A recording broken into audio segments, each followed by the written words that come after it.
4 రకాల defence systems పెట్టుకున్నారండి. ఒకటేమో iron డూమ్ అయితే దాని రేంజ్ వచ్చి 200 to 300 కిలోమీటర్స్. ఓకే. రెండవది యారో 1, యారో 2, యారో 3 అని సిస్టమ్ ఉందండి.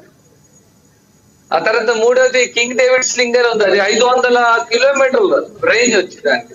ఓకే. నాలుగవది థర్డ్ అని ఉందండి, అంటే ఆ terminal high attitude area defence system అని ఉంది. ఇంకోటి ఉందండి, ఇప్పుడు లేటెస్ట్ గా లేజర్ కూడా వాళ్ళు స్టార్ట్ చేశారు. అవును, అంటే ఒక నూతన టెక్నాలజీని అన్ని ఫేస్ చేసుకోవడం. ఒకటి, మీరు అక్కడి నుంచి ఇక్కడికి వచ్చే క్రమంలో అంటే ఏమైనా మీరు అప్లై చేసుకోవడం, లేకపోతే సో అక్కడ ఉన్నటువంటి అధికారులు మీకు ఎలా సహకరించారు ఒకసారి ఎక్స్ప్లెయిన్ చేస్తారా? ఎందుకంటే మీరు యుద్ధం మొదలవుతున్నప్పుడు అక్కడ దిగారు, యుద్ధం మధ్యలోనే వచ్చేయడం ఆగిపోవడం, ఇక్కడ సీజ్ ఫైర్ కూడా ఒప్పందం కుదిరింది. సో ఈ సందర్భంలో మీరు అక్కడి నుంచి ఇక్కడికి రావడానికి ఈ ప్రాసెస్ ఎలా ఎలా అప్రోచ్ అయ్యారు? అంటే మనకి వీసాలు వచ్చిన తర్వాత మేము బయలుదేరి వెళ్ళామండి. ఓకే. వెళ్ళాము. మాకు ఎక్కడ లియోరా వరల్డ్ టూర్స్ వారి ఆఫీస్ ఒకటి ఇజ్రాయెల్ లో ఉంది, బేర్షాన్ లో ఉంది. భారత ఎంబసీ మనకి పూర్తిగా అక్కడ అలర్ట్ చేస్తుంది. ఇప్పటికే చెప్తున్నాం, ఇక్కడ మన న్యూస్ లో మాకు తెలుస్తుంది ఏంటంటే అక్కడ ఎవరికి ఎటువంటి ఇబ్బంది లేదు, సో ఇన్స్ట్రక్షన్స్ ఫాలో అవ్వాలి. సో అక్కడ ఉన్నటువంటి ఏవైతే అలారం మోగ్గానే అక్కడ ఉన్నటువంటి పోలీసులు, ఆర్మీ ఇచ్చినటువంటి సూచనలు పాటించాలని చెప్తున్నారు. భారత ఎంబసీకి ఎప్పటికప్పుడు అలర్ట్ గా ఉంటాం అక్కడ ఉన్నటువంటి వాళ్ళకి అని చెప్పారు. సో అక్కడ భారత ఎంబసీ మీకు ఏ విధంగా సహకరించింది? అక్కడ ఇజ్రాయెల్ గవర్నమెంట్ అనేది ఎప్పుడు కూడా టూరిస్టులకి వారి సహకారాన్ని తెలియజేస్తుంది. చాలా ప్రాధాన్యత ఇస్తుంది. టూరిస్టులు ఎవరు వచ్చినా సరే వారికి ఏ హాని జరగకుండా చూసుకునేటువంటి బాధ్యత వారిదే. ఓకే. సేఫ్టీ కూడా చాలా కేర్ తీసుకున్నారు, చాలా సేఫ్టీ అండి. రైట్. మనం ఒకసారి ఎందుకంటే రోడ్ల మీద కానివ్వండి, ఎక్కడ కానివ్వండి, ఇజ్రాయెల్ సైన్యము, ఆర్మీ వీరందరూ కూడా తిరుగుతూనే ఉంటారు గన్స్ పట్టుకుని. అది కూడా ఒక్క గన్ కాదు, 2-3 గన్స్ పట్టుకుని వాళ్ళు తిరుగుతూనే ఉంటారు. రైట్. ఒక రకంగా ప్రత్యక్షంగా మీరు చెప్తుంటే మేము ఎలా మీరు అక్కడ ఫేస్ చేసి ఉంటారు అంటే వాళ్ళకి సర్వసాధారణంగా మీరు అన్నట్లు ఆఫ్టర్ ఇంటర్మీడియట్ లేకపోతే +2 చేసిన తర్వాత ఆర్మీలోకి వెళ్ళటం అనే రూల్ ఏదైతే ఉందో, సో వాళ్ళకి గన్నులు లేకపోతే అట్మాస్ఫియర్ పెద్ద కొత్తగా అనిపించదు. మనం ఎక్కడి నుంచి చూడటం మనకు కొంచెం కొత్తగా అనిపించవచ్చు. రైట్ రైట్ కిరణ్ గారు. అవునండి, అవును. మనకి అక్కడ చూసినప్పుడు చాలా కొత్తగా ఉంటుంది. అవును అవును. ఎస్ కిరణ్ గారు, మీకు అలాంటి సందర్భాలు అంటే బంకర్లో ప్రత్యేకంగా ఏర్పాటు చేయటము, లేకపోతే ఈ సైరన్ ప్రధానంగా మోగిన తర్వాత వెళ్ళిపోవటం, అలాంటి పరిస్థితులు మీరుండే ఏరియాలో ఏమైనా ఎదుర్కొన్నారా మీరు? మేము డైలీ వెళ్తామండి. ఇప్పుడు ఈ రోజు మార్నింగ్ 3 times వచ్చిందండి. ఓకే. సో ఇప్పుడు ఏమైనా కంటిన్యూ అవుతుంది? ఎందుకంటే సీజ్ ఫైర్ ఒప్పందం అయిన తర్వాత ఏమైనా మళ్ళీ అక్కడ మీకు అలాంటి శబ్దాలు వినిపించడం కానీ చూడడం కానీ ఏమైనా జరిగిందా? అంటే 2 దేశాలు కూడా మార్నింగ్ వచ్చినాయండి. ఓకే. ఈ రోజు మార్నింగే.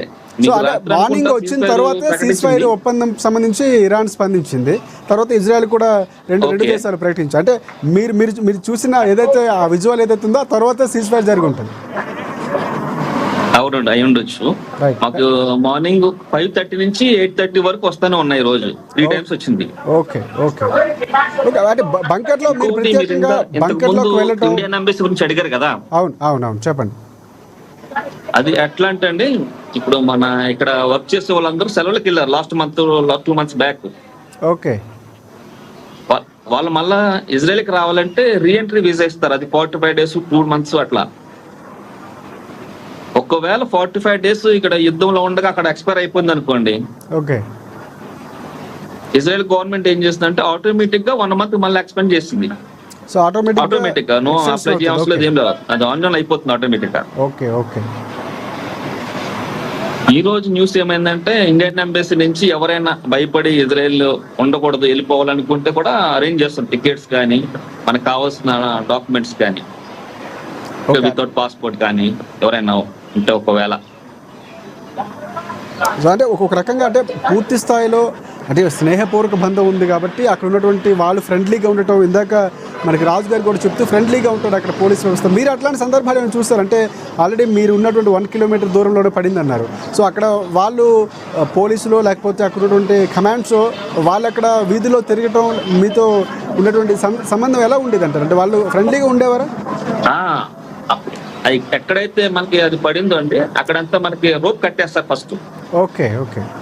ఇక్కడ ఆర్మీ కానీ పోలీసే కాకుండా వాలంటీర్స్ కూడా ఆఫ్టర్ 18 years నేను మొన్న వెళ్ళి చూసాను లైవ్ లో, చిన్నపిల్లలండి 18 years నుంచి అబౌవ్ ఉంటారు అనుకుంటా, వాళ్ళంతా వాలంటీర్స్. ఒక 100 members ఉన్నారు ఒక అపార్ట్మెంట్ దగ్గర. ఓకే, ఎవరి కాళ్ళే ఇన్వెస్టిగేషన్ చేసుకోవడం లైవ్ లో చేపిస్తున్నారు అన్నమాట. చాలా ఫ్రెండ్లీగా ఉంటుంది ఇక్కడ పీపుల్ అంతా, ఎవరిని కూడా ఒక మాట అన్నారు, మన పని మనం చేసుకుంటా పోతాం. చాలా హ్యాపీగా ఉంటది ఇక్కడ లైఫ్. మనకి ఏమి ఇబ్బంది ఉండదండి ఇజ్రాయేల్ ప్రజలతోటి, చాలా మంచి వాళ్ళు. అంటే ఈ 11 రోజుల పాటు బంకర్లోకి వెళ్ళినటువంటి సందర్భం మీకు ఏమైనా ఎదురైందంటే బంకర్లో ఫెసిలిటీస్ లైక్ ఫుడ్ కానీ లేకపోతే? బంకర్లో ఫెసిలిటీస్ అంటే అండి, ఇప్పుడు ప్రతి అపార్ట్మెంట్ కి ఒక రూమ్ ఉంటుందండి. ఓకే, అది లాక్ చేసేసుకుని దాంట్లో వాటర్ పెట్టుకుంటారు, ఏదైనా ఫుడ్ కావాలని పెట్టుకుంటారు. అది పెద్ద ప్రాబ్లం ఉండదు. ఇప్పుడు మరి పాత బిల్డింగ్స్ ఇక్కడ ప్రతి బిల్డింగ్స్ కి ఒక ఏరియాలో కింద ఉంటుందంట అండర్ గ్రౌండ్. ఓకే, అందులో మనకు కావాల్సింది ఫుడ్ కానీ వాటర్ కానీ మనం పెట్టుకుంటాం. పెద్ద ప్రాబ్లం ఉండదండి. కొంచెం డోర్స్ అదురుతూ ఉంటాయి, ఆ సౌండ్ కి కొంచెం భయం అనిపిస్తుంది, అంతకంటే ఏముండదు. అంటే ఒకవేళ మన ఏరియాలో ఏమైనా ఒక బాంబు పడింది అని తెలిసిన వెంటనే అక్కడ అధికారులు అలర్ట్ ఎలా అయ్యేవారు? అంటే ప్రధానంగా అంబులెన్స్ రావటం, లేకపోతే అక్కడ ఉన్నటువంటి రక్షణ వ్యవస్థ అలర్ట్ అయినటువంటి సందర్భాలు ఎలా ఉండే అంటారు? లేదండి, మనకి ఫస్ట్ ఎమర్జెన్సీ అలర్ట్ రాగానే ఒక 30 seconds 1 minute తర్వాత అలారం వస్తుందండి. అలారం రాగానే ఎవరు కాలేదు, బస్సు ట్రావెల్ అవుతుంటే బస్సు ఆపేస్తారు. ఓకే, కార్లు కూడా రోడ్డు పైన ఆఫ్ చేసేసి అక్కడ దగ్గరలో ఉన్న సెంటర్ లోకి వెళ్ళిపోతారు. ఓకే, దగ్గరలో సౌండ్ ఆగిపోతుందో అప్పుడు తర్వాత బయటకు వస్తారు. కామన్ అండి. ఓకే, సో ఒక రకంగా 11 రోజులు మీరు ఎప్పుడైనా అనుకున్నారా అంటే అలాంటి దేశంలో ఇజ్రాయెల్ వెళ్ళిన తర్వాత యుద్ధం జరుగుతుంది అంటే ఇండియా పాక్ జరిగినప్పుడు అప్పుడు ఎలా ఉండేది అభిప్రాయం? మీరు అక్కడ ఫేస్ చేస్తున్నారు 1 kilometer దగ్గరలో పట్టడం. సో ఈ సందర్భాలు చూసినప్పుడు ఎలా అనిపిస్తుంది? అంటే మీ ఫ్యామిలీతో మాట్లాడినప్పుడు ఇక్కడ టెన్షన్ పట్టడం, వాళ్ళతో మీరు మాట్లాడినటువంటి సందర్భాలు ఉంటాయి, ఎలా షేర్ చేసుకున్నారు వారితో? సో ఇలాగే చెప్పేవారు, ఏం పర్వాలేదని? ఇక్కడ మాకు ఏమీ బాధలేదండి. కాకపోతే ఇంటి దగ్గర ఉన్న న్యూస్ ఛానల్స్ కొన్ని ఎయిర్పోర్ట్ కాలిపోయింది, ఇజ్రాయెల్లో రక్తం పడుతుంది, శవాలు దెబ్బలు అని చెప్పడం వల్ల కొన్ని ఛానల్స్ ఇంటికాడ ఫ్యామిలీ వాళ్ళు ప్రతి అరగంట ఫోన్ చేస్తున్నారు. ఫోన్ ఎత్తకపోతే టెన్షన్ పడుతున్నారు. స్నానానికి వెళ్ళినా బాత్రూమ్కి వెళ్ళినా ఫోన్ ఎత్తకపోతే టెన్షన్ పడుతున్నారు. ఆ ఫేక్ న్యూస్ ఒక్కటి కొంచెం కంట్రోల్ చేస్తే బాగుంటది అంటే చాలా ఇబ్బంది ఉంది. ఫ్యాక్ట్ చెక్ అవుతుంది, సోషల్ మీడియా నియంత్రించలేము. అంటే సోషల్ మీడియా నియంత్రణ అంత ఈజీగా ఉండదు, మన చేతిలో ఫోన్ ఉంటుంది కాబట్టి ఫేక్ న్యూస్ క్రియేట్ చేయడానికి అవకాశం ఉంటుంది. సో అంటే ఫ్యామిలీకి ఇవ్వాల్సినటువంటి ధైర్యం ఇవ్వడంలో కొంతవరకు మీరు ఇబ్బంది పడేవారు? చాలా ఇబ్బంది అండి. మేమే కాదు, ప్రతి ఒక్క న్యూస్ టీవీ ఛానల్స్ ఆన్ చేయగానే ఇప్పుడు పెద్ద పేరు గురించిన ఛానల్స్ కూడా ఫేక్ న్యూస్ తెలియట్లేదు, పేరు చెప్పను కానీ ఆ ఛానల్స్ చూడాలంటే నీకు ఇసుకనిపిస్తుంది. ఎందుకంటే ఎయిర్పోర్ట్ కాలిపోయింది, కొన్ని 100 మంది చనిపోయారు, అసలు ఎయిర్పోర్ట్ దగ్గరలో కూడా రావు ఇక్కడ. ఎందుకంటే అక్కడ ఉన్నటువంటి పరిస్థితులు ప్రత్యక్షంగా చూసారు కాబట్టి మీరు చెప్తున్నారు. అంటే మనం ఒకసారి మళ్ళీ రాజుగారి దగ్గరికి వెళ్దాం. రాజుగారు, అంటే ప్రధానంగా మీకు అలాంటి సమస్యలను ఎదుర్కొని అంటే ఇక్కడ ఉన్నటువంటి వారికి ఇజ్రాయెల్ వెళ్ళారని తెలియగానే మీ మిత్రులు లేకపోతే మీ బంధువులు కొంత టెన్షన్ పడటం, అయ్యో ఇక్కడికి వెళ్ళారు ఏం జరుగుతుంది అనేటువంటి ఈ ఫేస్ చేస్తారో మీరు? ఏమైనా ఫోన్ చేయడం, ఎలా ఉన్నారు ఏంటి, వీడియో కాల్స్లో మాట్లాడటం? ఖచ్చితంగా ఇక్కడ వచ్చేటువంటి న్యూస్ ఛానల్లో వచ్చేటువంటి న్యూస్ చూసి ఫ్యామిలీ మెంబర్స్ అందరూ కూడా కంగారు పడ్డారు. అందరూ ఫోన్ చేసి ఈ టైంలో ఎందుకు వెళ్ళామని అడిగారు.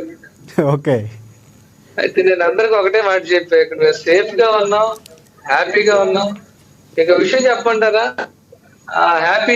హ్యాపీయెస్ట్ కంట్రీస్ లో ఇజ్రాయెల్ 10వ స్థానంలో ఉందండి. మరి ఎప్పుడు కూడా యుద్ధాలు అంటూ ఉంటాంగా, మరి ఎందుకంటారు అంత హ్యాపీగా ఉంది? రాజుగారు చెప్పండి. ఇజ్రాయెల్ దేశం అండి, వాయిస్ నాకే రిపీట్ గా కనబడుతుందండి, కొంచెం అదే కట్ చేయగలరా? ఎస్, ఒకసారి మళ్ళీ రీజాయిన్ అవుతారా? ఒకసారి డిస్కనెక్ట్ అయ్యి కనెక్ట్ అవ్వగలరా మరొకసారి? ఒకసారి కనెక్ట్ అవుతారండి. Okay, right. కిరణ్ గారు ఒక వ్యక్తిగత విషయానికి పోతే మీకు మ్యారేజ్ అయిందా లేకపోతే సింగిల్ గా మీరు ఎక్కడికి వెళ్ళారా?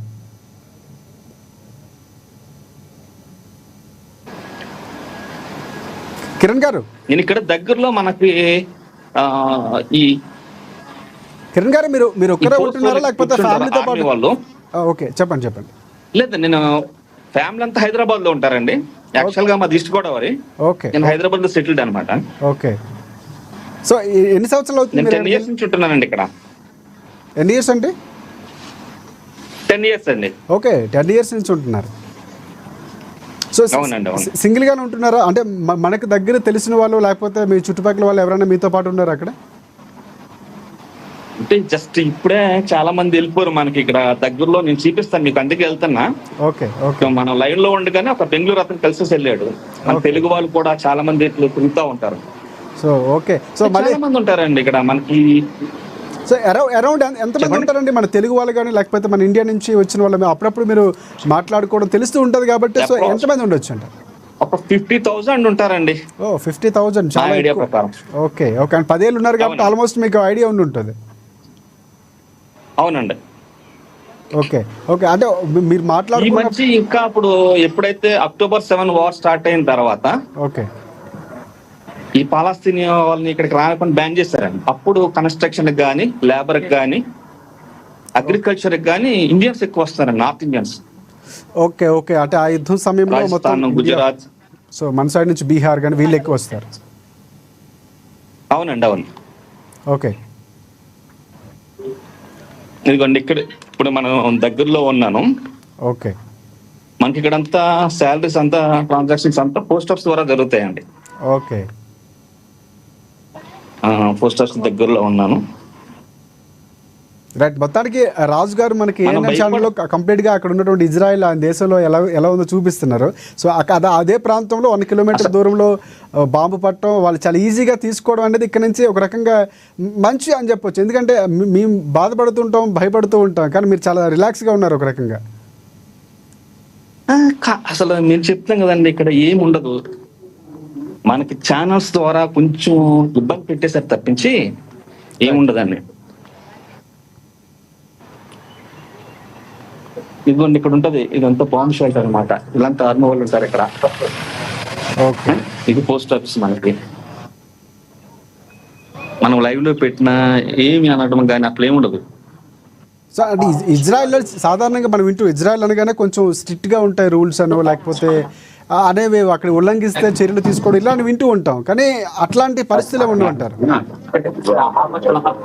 అంటే ప్రొబేటెడ్ ఏరియాలోకి వెళ్తే ఎక్కడికైనా ఇబ్బంది కదండి.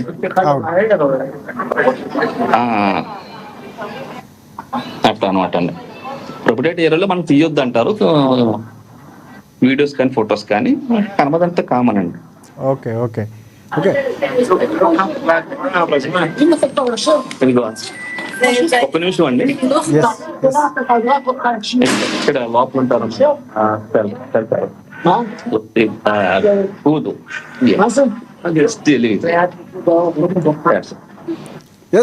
కిరణ్ గారు ఏమంటున్నారు, మీరేం అడిగారు? నేను మామూలుగా అడిగాను, ఇక్కడ లోపల ఉంటదని షెల్టరు. ఓకే. ఇక్కడ లోపల ఉన్న వాళ్ళంతా ఇక్కడికి వస్తారు, కింద ఉంటారు. ఓకే. ఒకవేళ ఏమైనా మీకు అలా ఎవరైనా అడిగితే ఇండియన్ టెలివిజన్ చెప్తారు. Okay okay. ఏమైనా మనకి ఇబ్బంది అయితే దగ్గరికి వెళ్ళి వెంటనే చెప్తే వాళ్ళు రెస్పాండ్ అవుతారు.